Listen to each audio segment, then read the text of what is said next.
भाईचारा सहर कटकर काठगड़ा साहि रे पवित्र दोल उत्सव लगी प्रस्तुत होइछि सुवर्ण विमान। काठगड़ा साहि ग्रामर आदिवासी मानक भक्तिपूर्ण दान अर्थरे निर्मित ଏହି 2.5 केजी सुवर्ण विमान ने विजय होइछन्ति ग्रामर आराध्य प्रभु श्री मदन मोहन जीव।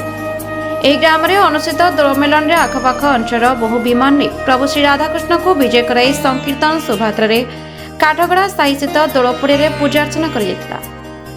ଯୋଗ ଦେଇଥିବା ସମସ୍ତ ସାହିର ଅଧିକାରୀ ଏବଂ ମହନ୍ତ ମାନଙ୍କୁ କାଠଗଡ଼ା ସାହି ବଜାର କମିଟି ପକ୍ଷରୁ ସମ୍ମାନିତ କରାଯାଇଥିଲା। ଏହି କାର୍ଯ୍ୟକ୍ରମରେ 25 ଦିଗଭାଗ ସଂକୀର୍ତ୍ତନ ମଣ୍ଡଳୀର ସର୍ବାଧିକାରୀ ଶ୍ରୀ ସୁରେଶ ଚନ୍ଦ୍ର ସାହୁ ଯୋଗ ଦେଇ ଆଧ୍ୟାତ୍ମିକ ବାର୍ତ୍ତା ବାଣ୍ଟିଥିଲେ। ସ୍ଥାନୀୟ ଗ୍ରାମର ବାସିନ୍ଦା ତଥା କର୍ପୋରେଟର ଶ୍ରୀ ଗଗନ ଓଝା ସମସ୍ତ କାର୍ଯ୍ୟର ତଦାରଖ କରିବା ସହିତ ଆଗାମୀ ଦିନରେ ଯଦି ପ୍ରଭୁ ଶ୍ରୀ ମଦନ ମୋହନଙ୍କ କୃପା ହୁଏ ତେବେ କଟକ ପ୍ରସିଦ୍ଧ ଦଶହରାରେ ସୁବର୍ଣ୍ଣ ମେଢ଼ରେ ମାଙ୍କୁ ବିଜୟ କରିପାରିବୁ ବୋଲି ଭାବ ବିଭୋଳ ହୋଇ ପ୍ରକାଶ କରିଥିଲେ। କଟକରୁ ବିନୋଦ କୁମାର ଭୋଇଙ୍କ ରିପୋର୍ଟ, ପ୍ରତୀକ୍ଷା ନ୍ୟୁଜ୍।